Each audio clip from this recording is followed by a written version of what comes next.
हम साथ साथ रहेंगे। रीसा ने शादी के बाद एक संयुक्त परिवार में खुद को पूरी तरह ढाल लिया था। 4 बेटे और 2 बेटियों की माँ शांता जी अत्यंत प्रसन्न थी। अपने तीसरे बेटे सुहास की शादी इतने बड़े घराने में करवाने के बाद उन्हें कुछ लोगों ने कहा भी था कि लड़की तो देख लो, पता चले बड़े घराने के चक्कर में लंगड़ी लूली लड़की उठा कर ले आए, फिर जिंदगी भर उसके इलाज में सारा पैसा लगाते रहना पड़ेगा, कहीं लालच महंगा ना पड़ जाए। शांता जी ने साफ कह दिया था, लड़की जैसी भी हो, बस बड़े खानदान की खूब पैसे वाले बाप की बेटी होनी चाहिए। पैसों के आगे सारे ऐब छुप जाते हैं।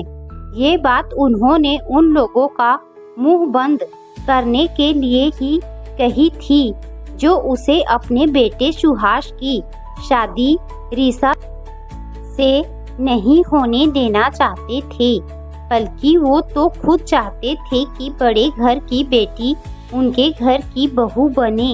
वैसे तो शांता जी ने रीसा को एक बार किसी रिश्तेदार की शादी में देखा था, तब से ही वो उन्हें अपने बेटे सुहास के लिए पसंद आ गई थी। उसका स्वभाव उसे बहुत ही सौम्य लगा था और बहुत ही संस्कारी लगी थी। रीसा उन्हें जिस तरह शादी में वो सबका स्वागत कर रही थी और दौड़ दौड़ कर सारे काम संभाल रही थी, शांता का दिल जीत लिया था रीसा ने। वहीं से आकर शांता जी ने लड़की और उसके खानदान के बारे में पूरी जांच पड़ताल की थी। सुहास और निशा की कुंडलियों का मिलान हुआ और 36 के 36 गुण मिल गए थे। वैसे देखा जाए तो आजकल लड़के लड़की की कुंडली मिलाने के साथ साथ सास बहू की कुंडली अवश्य मिलानी चाहिए। दोनों के गुण मिल जाए तो परिवार में सुख शांति बनी रहेगी, वरना लड़का बेचारा तो माँ और पत्नी के बीच चक्कर घिन्नी बन जाता है। माँ को लगता है कि बेटा जोरू का गुलाम बन गया और बहू को लगता है बेटा मम्माज बॉय है और माँ के आंचल से ही चिपका रहता है। खूब सामान दिया था रीसा के मायके वालों ने उसकी शादी पर। शांता जी का तो पूरा घर ही भर गया था दहेज के सामान से, पर सामान से ज्यादा वो खुश थी रीसा को देखकर।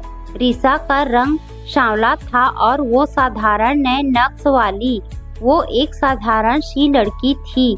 उसे ना तो भारी साड़ी और गहने पहनने का शौक था और ना ही सजने संवरने में उसकी रुचि थी।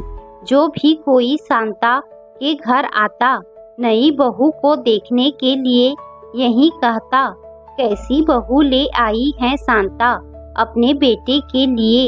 सिर्फ पैसों के लालच में ही तूने अपने बेटे की शादी इस लड़की से की है जो देखने में इतनी बदसूरत है। बेटा जिंदगी भर इसके साथ कैसे निभाएगा, ये जरा भी नहीं सोचा। वो ऐसे लोगों को ऐसा ही जवाब देती, मेरी बहू है, आप क्यों हाय तौबा कर रही हैं? सुंदर बहुएं लाकर आपने ही क्या पा लिया? हमेशा तो आपके घर से लड़ाई झगड़े की आवाज आती रहती है। वो लोग अपना सा मुंह लेकर वहाँ से चली जाती।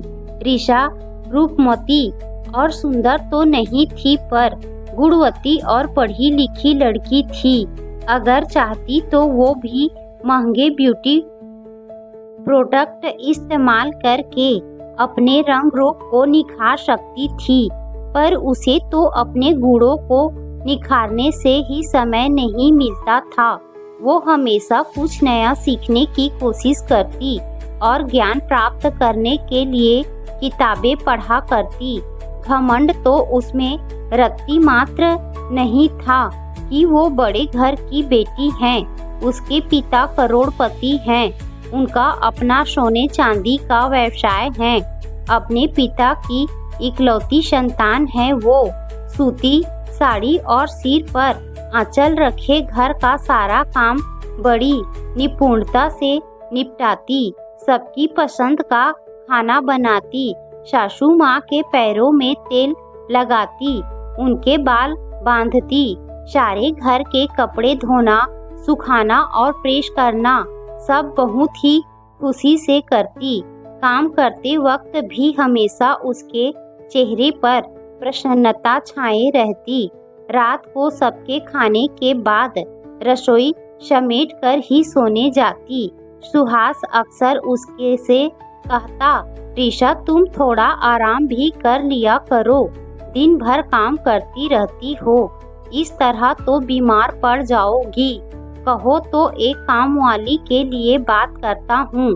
तुम्हें तो घर में बिल्कुल काम करने की आदत नहीं थी। तुम्हारे यहाँ तो चार नौकर हैं और यहाँ तुम खुद नौकरानी सी बनी रहती हो। ऐसा क्यों कहते हैं आप? अपने घर के काम करने से कोई नौकरानी थोड़े ही बनता है। मुझे अच्छा लगता है अपने हाथों से खाना बनाना और साफ सफाई करना। आप सबका ध्यान रखना। घर पर सारा दिन बैठकर करूँगी भी क्या? तुम्हारे आने के बाद से तो दोनों भाभीयों ने काम करना बिल्कुल छोड़ ही दिया है। पूरे घर का काम तुम अकेली ही संभाल रही हो। ऐसा कब तक चलेगा? उसकी दोनों जेठानी बात बात पर अक्सर उसका मजाक उड़ाया करती और ऐसा दिखाती जैसे उसे कुछ आता ही नहीं। वो बड़े शहर से आई हैं, पढ़ी लिखी हैं और अमीर बाप की बेटी हैं, तो वो दोनों उससे बड़ा चिढ़ती, क्योंकि कहीं वो सासू माँ की लाडली बहू ना बन जाए। वैसे भी जब से ऋषा यहाँ ससुराल आई थी, सासू माँ बात बात पर उन दोनों के मायके को लेकर ताना मार ही दिया करती थी कि तुम्हारे मायके से तो कुछ नहीं आया। ऋषा के पापा ने ये दिया वो दिया। इतने बड़े बाप की बेटी होकर देखो कितना काम करती हैं और तुम दोनों सिर्फ अनाज की दुश्मन बनी बैठी हो। शांता जी के सबसे छोटे बेटे की जब शादी हुई तो ऋषा मन ही मन सोचा करती कि उसकी देवरानी नीता तो पढ़ी लिखी और नौकरी करती हैं, तो वो समझदार होंगी। नीता के पिता बहुत गरीब थे। उसके बचपन से गरीबी ही देखी थी, पर यहाँ ससुराल में आकर शांता जी का इतना बड़ा घर और उसमें सभी सुख सुविधाओं का सामान देख वो खुद की किस्मत पर इतराने लगी। नीता का रहन सहन देखकर लगता वो बहुत बड़े घर से आई है। उसमें दिखावा कूट कूट कर भरा हुआ था। नौकरी करती थी तो घमंड से रहा करती थी। अपना पूरा वेतन अपने माता पिता को ही दिया करती थी और ससुराल में ऐसी दिखाती जैसे कि उसी के पैसों पर ये घर चल रहा है। नीता भी बाकी दोनों बड़ी जेठानियों की तरह घर के काम में किसी तरह की मदद नहीं करती थी। उसमें लाज लिहाज नाम की चीज जरा भी नहीं थी। वो खाना खाकर अपने जूठे बर्तन भी ऋषा के मांजने के लिए छोड़ देती। बात बेबात पर उससे झगड़ा करती। आज लंच में रोटियां कम पड़ गई, कैसी सब्जी बनाई है? अपना काम आप सही से नहीं करती। जबकि ऋषा नीता से ज्यादा पढ़ी लिखी थी और बड़े बाप की बेटी थी, फिर भी उसे ना तो कभी अपनी शिक्षा पर घमंड हुआ और ना ही कभी अपने बाप के पैसों पर घमंड था। सुहास ने जब देखा घर का काम बहुत ज्यादा हो रहा है और अकेले ऋषा ही सारा दिन काम में लगी रहती हैं, उसकी देवरानी जेठानी कोई काम में मदद नहीं करती हैं तो उसने एक कामवाली को रख लिया जिसका नाम था सरिता।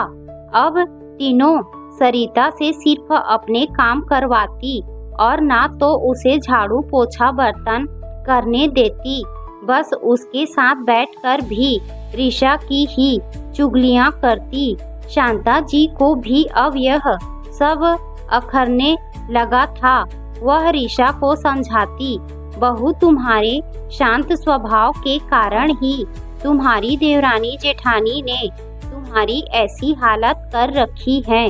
तुम्हें बोलना चाहिए, इस तरह चुप नहीं रहना चाहिए। किस चीज की कमी है तुम्हारे पास जो तुम उनसे डरती हो? माँ जी, मैं डरती नहीं हूँ, मैं तो बस घर में शांति बनाए रखना चाहती हूँ। एक दिन सरिता बहुत ज्यादा बीमार पड़ गई और वो शांता जी की तीनों बहुओं का कोई काम नहीं कर पा रही थी। नीता ने साफ कह दिया था कि इसे अब काम पर रखने की कोई जरूरत नहीं है। जब यह मेरे कमरे में झाड़ू पोछा भी नहीं करेगी और मेरे कपड़े नहीं धोएगी तो यहाँ नहीं रहेगी। मैं दूसरी काम वाली को रख लूंगी। मुझे ऑफिस जाना होता है, आपकी तरह दिन भर घर में तो बैठी नहीं रहती। शाम को ये मुझे घर में नहीं दिखनी चाहिए। बीमार तो कभी भी कोई भी हो सकता है, ऐसे में इसे काम से निकालना सही नहीं है। रीशा ने कहा तो तीनों एक साथ बोली, बड़े घर की बेटी हो, नौकरानी के बिना काम नहीं चलेगा। दोनों बड़ी बहू जो पहले हमेशा रीशा की चुगलियां सरिता से करती रहती थी, अब उसे घृणा से देखने लगी। रीशा उसे डॉक्टर के पास ले गई और उसका इलाज करवाया। दवाई परहेज का पूरा ध्यान रखा। करीब 15 दिन उसकी खूब सेवा की। सरिता की आंखें भर आई। मंजली भाभी, मैं तो आपका कोई काम नहीं करती थी और हमेशा आपको बुरा समझती थी। जैसा मुझे 3 भाभियां बोलती थी, आप बहुत फूहड़ और गरीब घर से आई हैं, तभी ऐसे साधारण कपड़े पहनती हैं और झल्ली बनी रहती हैं। पर आप तो मन की बहुत ही अमीर हैं। आपके कारण ही मेरी जान बच पाई, वरना ऐसी हालत में मैं अपने गांव भी नहीं जा सकती थी और मेरे माँ बाप मेरा इलाज भी नहीं करवा पाते। रीशा ने साबित कर दिया था कि असली अमीरी मन से ही होती है। जरूरतमंदों की मदद करना और परिवार को एकजुट बनाए रखना असली अमीरी है। सिर्फ पैसों का शो ऑफ करना और बड़ी बड़ी बातें करना अमीरी नहीं होती। उसकी दोनों जेठानी और देवरानी भी अपनी सभी चालें चलकर हार गई और रीशा की अच्छाई के आगे उनकी सारी चालाकियां धरी की धरी रह गई। शांता जी ने साफ कह दिया कि उनकी संपत्ति पर सिर्फ उनके बेटे सुहास और बहू रीशा का ही अधिकार है। तुम तीनों अपना अपना देख लो और मेरा यह घर छोड़ दो। मैं सिर्फ रीशा बहू और सुहास बेटे के साथ रहूंगी। इतना सुनकर उन्होंने शांता जी के पैर पकड़ लिए और रीशा से माफी मांगी। हमें माफ कर दो, हमने तुमको बहुत सताया है। तुम चाहती तो तुम इस घर को छोड़कर जा सकती थी या हमें इस घर से निकाल सकती थी, पर तुमने कभी पैसों का घमंड नहीं किया।